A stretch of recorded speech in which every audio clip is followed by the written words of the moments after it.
साल की आखिरी एकादशी पर चाहे कुछ मत करना, लेकिन ये एक चीज जरूर खा लेना। साल की आखिरी एकादशी पर जिस घर में खाई जाती है यह दो चीजें, उस घर में कभी नहीं होती धन की कमी। साल 2024 की आखिरी एकादशी पर चाहे कुछ मत करना, लेकिन यह एक चीज जरूर खा लेना। माता लक्ष्मी घर में हो जाएंगी साक्षात विराजमान। हिंदू धर्म में साल में आने वाली सभी एकादशी का विशेष महत्व माना जाता है। आपको बता दें कि प्रत्येक माह में 2 एकादशी आती है और साल में 24 एकादशी तिथियां आती है। इन सभी एकादशियों का हिंदू धर्म में बड़ा ही विशेष महत्व माना जाता है। इन 24 एकादशियों में से एक एकादशी सफला एकादशी है। सफला एकादशी का हिंदू धर्म में बड़ा ही विशेष महत्व माना जाता है। आपको बता दें कि सफला एकादशी के दिन भगवान श्री हरि विष्णु को समर्पित होती है। इस दिन भगवान विष्णु की विशेष कृपा पाने के लिए व्रत रखा जाता है और भगवान श्री हरि विष्णु जी की पूजा अर्चना की जाती है। मान्यता है कि सफला एकादशी का व्रत करने से अश्वमेघ यज्ञ करने के बराबर पुण्य प्राप्त होता है। माना जाता है कि सफला एकादशी के दिन भगवान विष्णु का व्रत और पूजन करने से जातक को सभी पापों से मुक्ति मिलती है। अगर आपसे जाने अनजाने में पाप हुए हैं तो आपको उनसे भी मुक्ति मिल जाती है और आपको माता लक्ष्मी और भगवान श्री हरि विष्णु जी की विशेष कृपा प्राप्त होती है, जिससे आपको जीवन के हर क्षेत्र में सफलता प्राप्त होती है। इसके अलावा शास्त्रों में कुछ ऐसी चीज़ों का वर्णन किया गया है जिन चीज़ों का भोग आप सफला एकादशी पर भगवान श्री हरि विष्णु जी को श्रद्धा पूर्वक विधि विधान से लगाते हैं और फिर उसको प्रसाद के रूप में सभी को वितरित करते हैं, साथ ही आप स्वयं भी ग्रहण करते हैं, तो आपको भगवान श्री हरि विष्णु और माता लक्ष्मी की असीम कृपा प्राप्त होती है, जिससे आपको जीवन में शुभ परिणाम देखने को मिलते हैं। साथ ही आपके रुके हुए कार्य बिना किसी रुकावट के पूर्ण हो जाते हैं। इस वीडियो के माध्यम से मैं आप सभी को बताऊंगी कि साल 2024 की आखिरी एकादशी कब है और इस एकादशी पर भगवान विष्णु की पूजा के लिए शुभ मुहूर्त क्या रहने वाला है। इसके अलावा सफला एकादशी का महत्व क्या है और इसकी पूजा विधि क्या है। इसके अलावा इस दिन किन चीजों का सेवन करने से सुख संपत्ति और धन ऐश्वर्य की प्राप्ति होती है और किन चीजों का सेवन इस दिन भूल कर भी नहीं करना चाहिए। इस वीडियो में आपको सफला एकादशी के बारे में संपूर्ण जानकारी मिलेगी। इस वीडियो को देखने के बाद आपको कोई और वीडियो देखने की ज़रूरत नहीं पड़ेगी, लेकिन उससे पहले अगर आप भी चाहते हैं कि भगवान श्री हरि विष्णु जी और कमेंट में सच्चे दिल से जय श्री हरि विष्णु जी लक्ष्मी माता लिखकर अपनी हाजिरी जरूर लगाएं। तो चलिए सबसे पहले जानते हैं कि साल की आखिरी एकादशी यानी सफला एकादशी कब है। तो आप सभी को बता दें कि पौष माह के कृष्ण पक्ष की एकादशी तिथि की शुरुआत 25 दिसंबर 2024 को रात 10:29 पर होगी। फिर इस तिथि का समापन 27 दिसंबर को रात 12:43 पर होगा। ऐसे में उदया तिथि के अनुसार 26 दिसंबर 2024 को सफला एकादशी का व्रत रखा जाएगा। अब आइए जानते हैं कि सफला एकादशी का व्रत क्या है। सफला एकादशी के दिन भगवान श्री हरि का पूजन किया जाता है। इसके अलावा मान्यताओं के अनुसार सफला एकादशी की रात जागरण करने से सभी इच्छाएं पूरी होती है। इस दिन श्रद्धालु बड़े स्तर पर पूजा हवन और भंडारा आदि का आयोजन करते हैं। साथ ही सफला एकादशी के दिन किसी गरीब और ब्राह्मणों को भोजन करवाना बहुत ही शुभ और फलदायी माना गया है। इसके अलावा सफला एकादशी मंगलकारी व्रत को पूरे विधि विधान और श्रद्धा पूर्वक करने से मनुष्य को मृत्यु के बाद विष्णु लोक की प्राप्ति होती है। इसी के साथ इस व्रत से मानव जीवन में भी सुखी जीवन की प्राप्ति होती है। तो यह थी सफला एकादशी का महत्व। चलिए अब जानते हैं सफला एकादशी की पूजा विधि के बारे में। सफला एकादशी के दिन भगवान श्री हरि विष्णु की पूजा करने से प्रभु की कृपा से हर कार्य में सफलता प्राप्त की जा सकती है।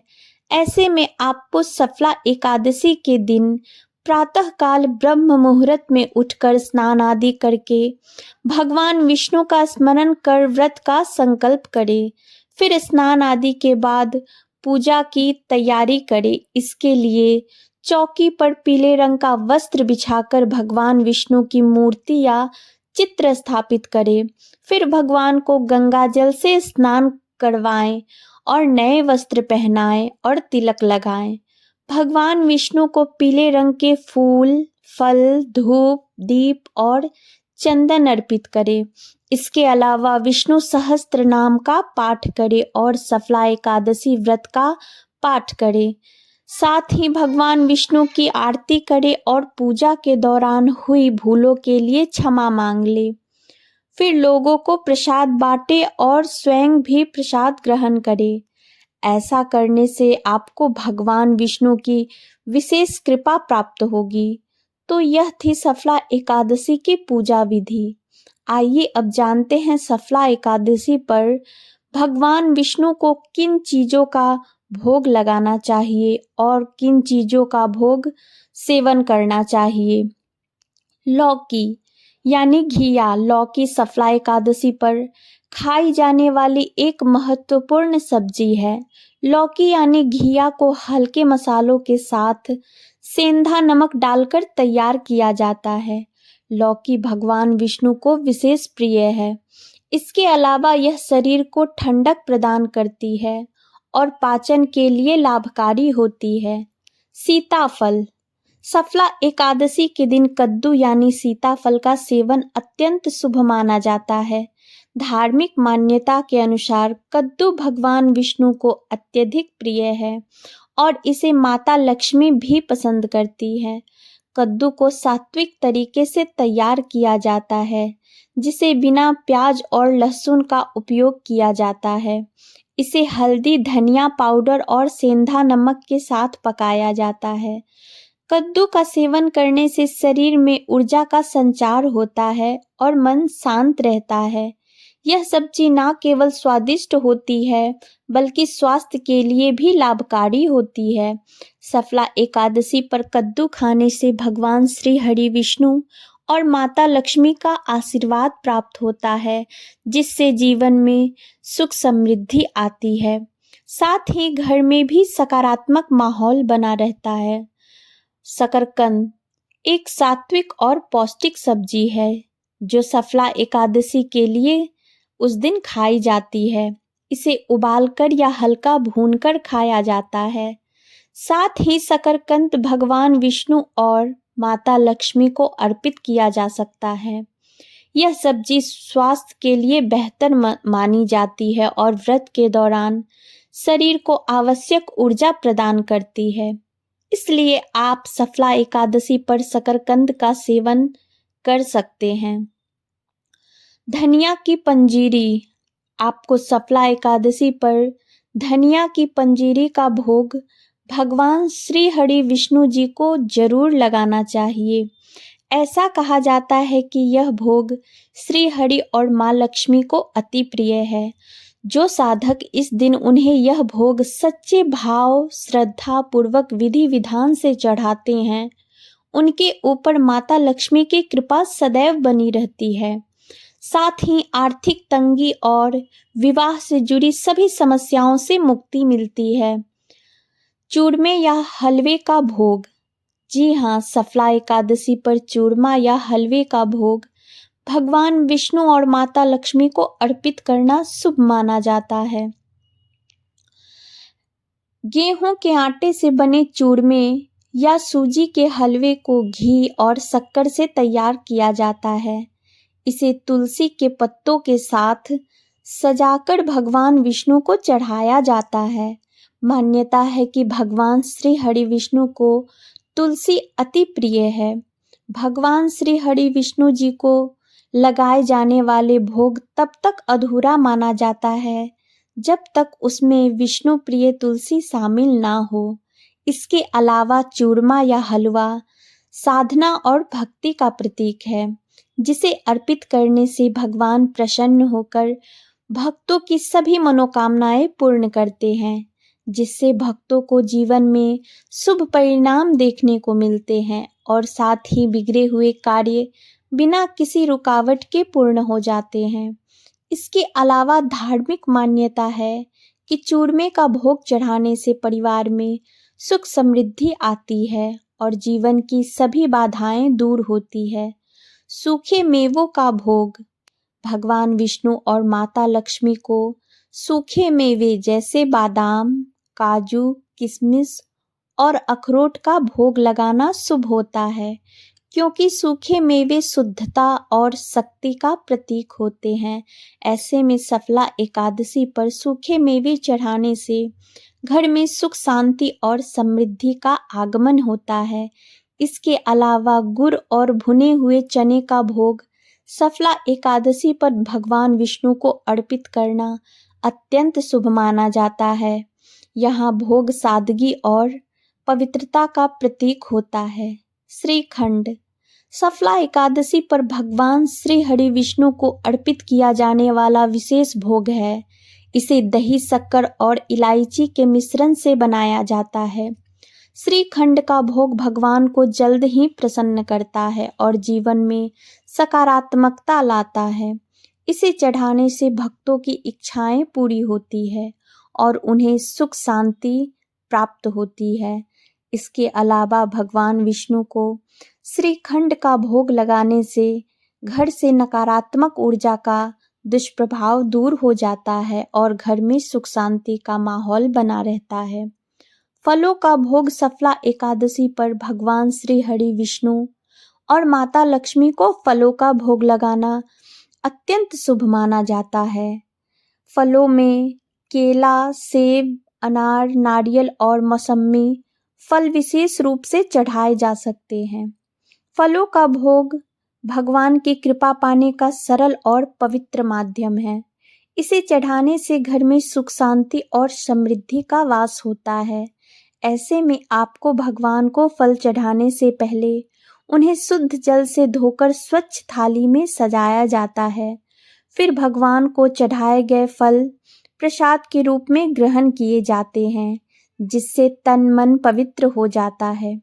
धार्मिक मान्यताओं के अनुसार फलों का भोग चढ़ाने से भगवान विष्णु भक्तों की सभी मनोकामनाएं पूरी करते हैं और माता लक्ष्मी की कृपा से सभी आर्थिक बाधाएं दूर होती है। भगवान श्री हरि विष्णु और माता लक्ष्मी को मिठाइयाँ अत्यंत प्रिय है।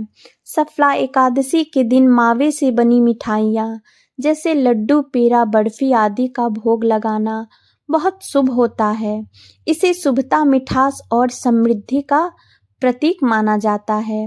इसे प्रसाद के रूप में बांटने से समाज में प्रेम और एकता बढ़ती है। यह भोग माता लक्ष्मी को भी पसंद है, जिससे आर्थिक उन्नति का मार्ग प्रशस्त होता है, जिससे आपको जीवन में कभी भी आर्थिक तंगी जैसी समस्याओं का सामना नहीं करना पड़ता है। पंचामृत का भोग पंचामृत का भोग भगवान विष्णु और माता लक्ष्मी को सफला एकादशी पर अर्पित करना अत्यंत ही शुभ माना जाता है। पंचामृत दूध, दही, घी, शहद और शुद्ध जल से बनाया जाता है। साथ ही इसे पवित्रता और अमृत का प्रतीक माना जाता है। भगवान श्री हरि विष्णु जी को पंचामृत का भोग लगाने से भगवान की कृपा शीघ्र ही प्राप्त होती है। इसे अर्पित करते समय भक्त अपने जीवन के सभी पापों से मुक्ति और कल्याण की कामना करते हैं। भगवान श्री हरि विष्णु और माता लक्ष्मी को नारियल अत्यंत प्रिय है।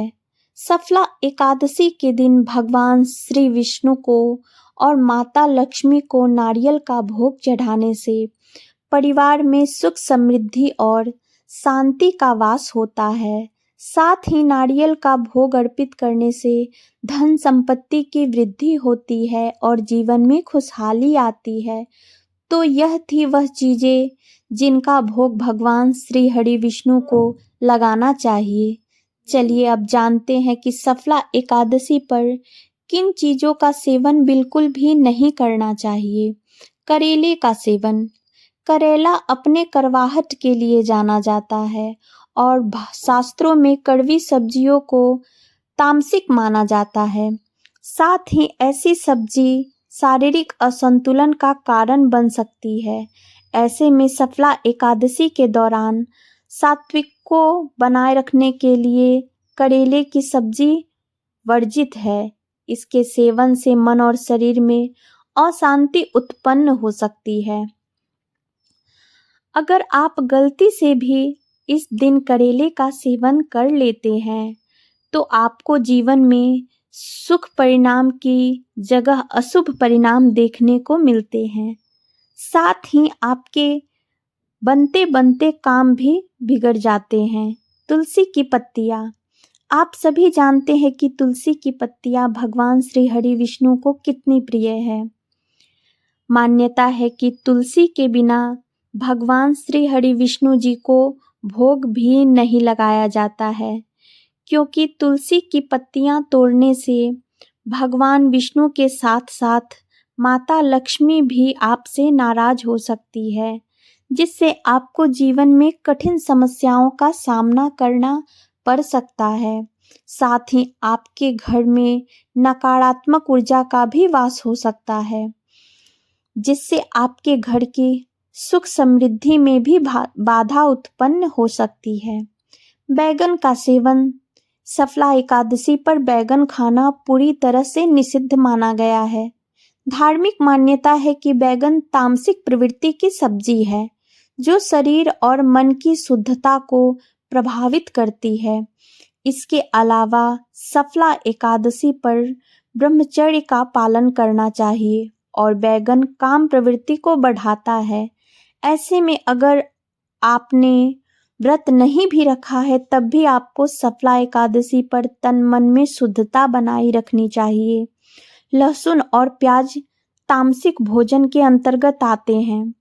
मान्यता है कि लहसुन और प्याज की उत्पत्ति राहु केतु से हुई थी, जिससे इन दोनों को अशुभ माना जाता है। इसके अलावा यह शरीर में गर्मी पैदा करते हैं और मानसिक अशांति का कारण बनते हैं। ऐसे में सफला एकादशी के दौरान लहसुन प्याज का सेवन वर्जित है, क्योंकि इनसे भक्ति में विघ्न आ सकती है। साथ ही इस दिन बिल्कुल भी शराब, मांस, मछली आदि का सेवन भी नहीं करना चाहिए। तो यह थी वे चीजें जिनका सेवन सफला एकादशी पर बिल्कुल भी नहीं करना चाहिए। अगर आपको वीडियो अच्छी लगी हो तो वीडियो को लाइक, चैनल को सब्सक्राइब जरूर करें।